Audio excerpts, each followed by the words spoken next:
In this tutorial, we'll show you how to define your financial counterpart and the split of ownership in a co-production agreement. A co-production consists of two elements. First, a partition of the revenues and a partition of the ownership of the film. Start by filling in the basic information of your contract. Then, in the grant of rights frame of your contract page, indicate that your agreement is a transfer of equity share of revenues contract. If you have any trouble completing these first steps, have a look at our other tutorials or our FAQs. Here is your contract once you've defined your rights. Now, let's look at the financial terms frame of the page. Some agreements are only binding once a certain set of conditions, called condition precedents, have been satisfied. You can add such condition precedents to your contract simply by clicking on the plus button in the condition precedents subframe. Then, by clicking on the empty text box, you'll make a pop-up appear. Here, you can indicate the name of your condition precedent, the receipt of a particular agreement for instance, and indicate the date upon which you expect it to be satisfied. This will automatically create an event in your film calendar. That way, you'll be informed when the deadline for that condition precedent approaches. The date can be known for certain or relative to another event, in which case you can choose that event and specify how long before or after the condition has to be satisfied.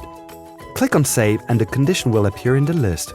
Once it is satisfied, simply check the box on the far right, and when all the boxes are checked, Movie Chainer will tell you that the contract is fully enforceable. To add another condition precedent, click the plus button and repeat the steps we've just been through. Now, define the partition of ownership by clicking on Ownership Conditions. Click on the plus button and in the pop-up, indicate which share of the ownership of the film is granted to your co-producer.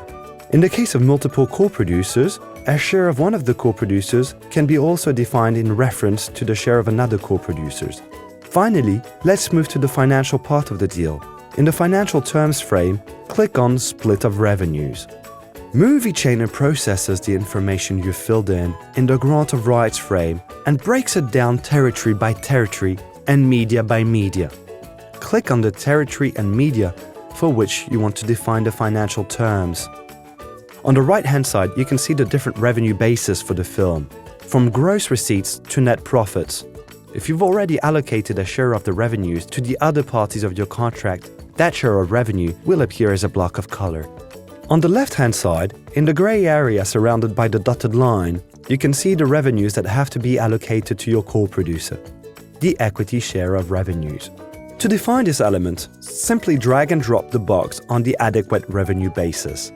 The basis shared between co-producers is usually the producer's share, so all you need to do is drag and drop the box on the producer's share basis. If your contract is a bit different, you can simply drag and drop the box on whichever revenue basis fits your agreement. In the pop-up, indicate which share of revenues is to be given to your co-producer. If this share changes with the receipts grossed by the film, you can add thresholds. For instance, if your co-producer is granted 20% until his investment is recouped, and 30% after that, you can specify it. If the share of revenues is constant, delete the thresholds that appear by default. Indicate the granted share of revenues, and don't forget to save. You'll see a block of color appear on the right-hand side of the page. It represents the share of revenues that have been granted to your co-producer. If you've added a threshold, 2 blocks will appear to evidence the threshold in the allocation of revenues to your co-producer. You're done. All the financial terms for your contract have been saved. We hope this tutorial has been helpful. Thank you for using Movie Chainer.